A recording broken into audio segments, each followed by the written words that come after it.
Olá, pessoal, tudo bem? Hoje falaremos sobre África, aspectos humanos. Então, eu vou focar com vocês muito mais, né, quando a gente vai falar dos aspectos humanos, muito mais sobre colonização e neocolonização e abordarei rapidamente sobre descolonização. Bem, mas para iniciar, vamos entender a regionalização humana da África. A África tem uma regionalização que é dividida desse jeito, tá? Aqui na parte ao norte, também conhecida como a África Setentrional, né? Nós temos a África do Norte, onde predomina a população branca, maioria, tá? Da população é branca, é árabe e islâmica. Nós vamos ter uma região aqui pequenininha, tá? Uma partezinha que nós conhecemos como sub-região, que vai pegar Marrocos, Argélia, tá? A própria Tunísia, que nós vamos chamar de Maghreb, mas por enquanto não é o mais importante. O mais importante é você entender que na África do Norte, boa parte da população é branca, árabe e islâmica. Já abaixo do Saara, que é essa parte que está em amarelo, e eu estou fazendo as achuras aqui para vocês, tá? Indica o que? É a África subsaariana. Sub significa abaixo, tá? Abaixo do Saara. Aqui, boa parte da população, né, vai predominar a população negra, a religião predominante será cristã e animista, e essa região é muito mais pobre do que a África do Norte, porque passaram por várias colonizações. Bem, muita gente me pergunta por que o continente africano é subdesenvolvido marginal? Por que eles são tão pobres? O que acontece com eles que eles são tão sofredores? Bem, é resultado de séculos de escravidão e séculos de neocolonização, tá?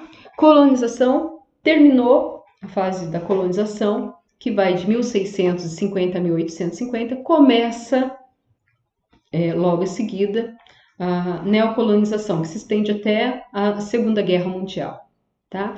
Então, o que seria a colonização da África?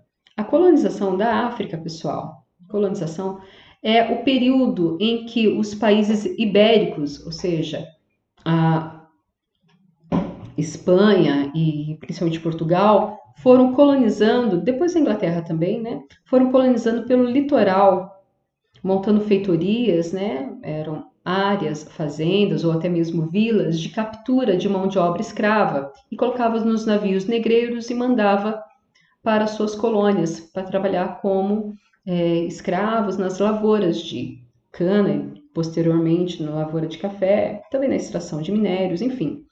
Então, esse tráfico negreiro, né, que aconteceu aqui, principalmente pelo litoral da África, com dois grandes grupos, um chamado Bantus e o outro chamado Sudaneses, foram feitos na região subsaariana, né? Então, vocês vão ver que fica logo abaixo do Saara. Então, foi daqui para baixo, né, que sofreu esse tipo de colonização.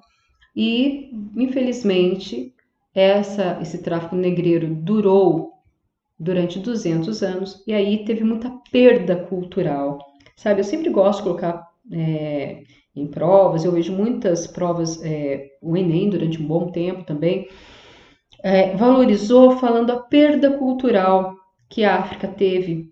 Foi dela tirado, foi feito biopirataria, muitas sementes, muitas espécies foram tiradas da África para produzir nas colônias europeias, na América. Boa parte do que eles tinham descoberto, né, tecnologia que eles estavam fazendo, por exemplo, o engenho, foi tratado como se fosse uma descoberta, uma tecnologia para a época, né, dos europeus, não é realidade, tá bom? Bem, além de ter essa perda cultural, eles tiveram uma perda literalmente do incremento populacional, do crescimento vegetativo, tá? Teve uma perda populacional. Então, de 1650 até 1850, a população na África não aumentava, só perdia. Por quê? Por causa do seguinte, por causa do tráfico negreiro, tá? Então, boa parte desses homens eram levados para outras nações, para outras regiões. E sem dizer que muitos deles morriam, tá? Na resistência, tentando, né, conflitando, tentando evitar a captura, tentando resistir à escravidão. E muitas vezes, ó, sem os homens lá, porque eles foram para as colônias e muitos mortos, como é que vai ter a taxa de natalidade? Então, teve uma queda acentuada da taxa de natalidade. Por quê? Porque diminuiu a população masculina, tá bom? Bem, outra coisa que é importante a gente falar aqui, mais uma vez, que nesse período, os dois grandes grupos foram os bantus e os sudaneses. Foram eles que foram mais trazidos para a América, tá? Foram os principais grupos que influenciaram muito na nossa cultura, influenciaram demais na culinária, na comida, na música, enfim. Boa parte da história cultural do Brasil é composta pela África. Bem, acaba, né, é proibido o tráfico negreiro, depois, porque tem a Revolução Industrial, então a Europa alega que precisa de trabalhador, fala muito em nome do iluminismo, da liberdade, mas na verdade o que ele queria era transformar aquele trabalhador escravo em trabalhador assalariado, porque precisava de mercado consumidor, certo? Logo em seguida começa o que? A partilha da África. A gente vai ver que aqui nós temos, né, os países, as potências, né, os chefes das potências europeias reunidos, entre eles, querendo dividir a África. Então, eles literalmente pegaram o mapa da África, tá? Literalmente, pegaram o mapa da África e falaram, olha, vamos fazer o seguinte, vamos fazer as linhas retas aqui, ó, e cada um fica com um pedaço, cada um fica com um quadrado. Então, a Bélgica ficou com um tanto, a Itália ficou com... A Alemanha ficou com outras. A Inglaterra e a França foram as que mais ficaram com mais pedaços, tá? Então, cada um deles foram ficando com um pedacinho. Então, o que acontece? Eles dividiram a África em linhas retas, tá? Essas linhas faziam dois efeitos muito, muito tristes, tá? Então, vamos lá, tínhamos dois grupos, duas tribos, uma não gostava da outra, né? Por exemplo, o grupo Hutus e o grupo Tutsis. Eles já não eram amigos. Então, quando os europeus colocaram eles no mesmo território, o que aconteceu? Uniu no mesmo território tribos inimigas e, ao mesmo tempo, separou tribos que eram amigas. Então, nesse unir tribos inimigas no mesmo território, deu a origem dos grandes conflitos. Por que os europeus que fizeram isso? Eles fizeram pensando em ter recursos minerais para a Revolução Industrial. E qual foi o argumento deles? Olha, o nosso argumento é o seguinte: nós vamos levar a civilização. Nós não estamos colonizando, nós estamos ajudando vocês a se desenvolverem. Mas a verdade não foi isso, né, pessoal? Nessa época, apenas a Libéria, a Etiópia, o Egito e a União Sul-Africana, né, que pegava aqui, ó, a África do Sul com Lesoto e mais Suazilândia, é que faziam parte dos países independentes. Os demais todos eram colônias e foram conseguir a sua independência depois da Segunda Guerra Mundial, tá? Então, veja, olha a quantidade de nações, a quantidade de terra que elas tinham até a partilha, e depois da partilha, olha como que eles expandiram o território deles. Então, vou dar um exemplo aqui, tá? Dos franceses. Os franceses tinham praticamente a Argélia no início da partilha, né? No período, e praticamente Senegal.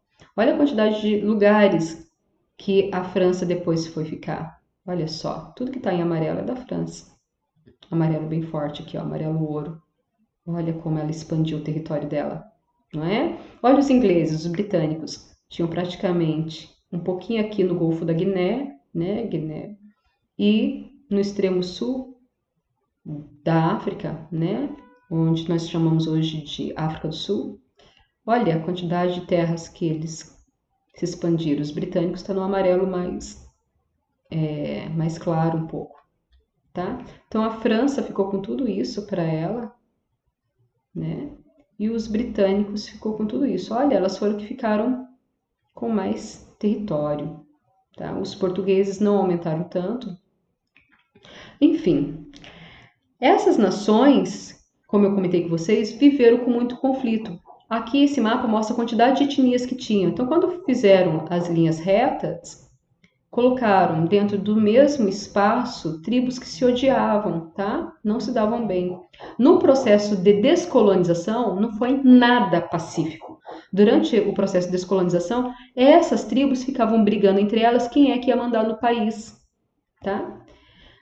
Bem, então vamos lá, rapidinho. Colonizações, como é que aconteceu? Aconteceu a primeira, né, durante as grandes navegações, com o tráfico negreiro, o objetivo era conseguir mão de obra escrava, e teve uma grande perda de identidade e capital humano, ou seja, população e a cultura. Depois nós tivemos a neocolonização. A neocolonização foi no período das grandes revoluções industriais, tá? E aí os países europeus fizeram o quê? Partilharam a Europa. Esses países europeus dividiram em linhas retas, ora unindo tribos inimigas, ora separando tribos amigas. Sempre com o argumento de levar o quê? Civilização. Vou levar o desenvolvimento para vocês. Mas na verdade o que eles queriam era recursos minerais. Bem, depois da Segunda Guerra Mundial é que começa o processo de descolonização, mas até hoje o que nós temos? Temos na África o resquício, a herança da partilha. Muitos países ainda têm nas suas fronteiras as linhas retas como herança dessa partilha e foram conseguir sua independência só após a Segunda Guerra Mundial. Então a gente pode dizer que 90 e pouco por cento dos países africanos são extremamente novos, tá? Eles têm por volta dos seus 70 anos. Bem, e esse processo de descolonização? Aqui vou ser muito sucinta com vocês. O processo de descolonização é a mesma coisa que independência, né? Então, o processo de independência foi acontecer quando os países europeus começaram a guerrear na Segunda Guerra Mundial. Então, os soldados europeus tiveram que retornar para a Europa. Então, a África, de certa forma, ficou sem os soldados. E depois, quando acabou a Segunda Guerra Mundial, era contrassenso voltar e colonizar de novo, dominar de novo aquelas nações, já que eles tinham brigado contra Hitler porque fazia povos de escravos. Então, os direitos humanos, já existia a ONU e começou a apertar. Mas espera aí, vocês brigam contra o Hitler porque ele tinha povos escravos e vocês vão manter também povos escravos? Vocês têm que dar independência. E quando, mesmo assim, algumas nações tentaram voltar para a África, encontraram o quê? O crescimento do sentimento nacionalista dos líderes locais. Muitos dos líderes locais aí já tinha ficado um tempo sem os soldados, já estavam mais respaldados pelos direitos humanos e eles se fortaleceram pedindo a independência. E muitos países europeus começaram a dar, mesmo manipulando, colocando uma tribo com armamento e a outra no poder. Assim elas ficavam brigando entre elas e, infelizmente, os países europeus ainda continuavam manipulando. Bem, basicamente é isso que eu gostaria de falar com vocês por enquanto, tá? Bons estudos e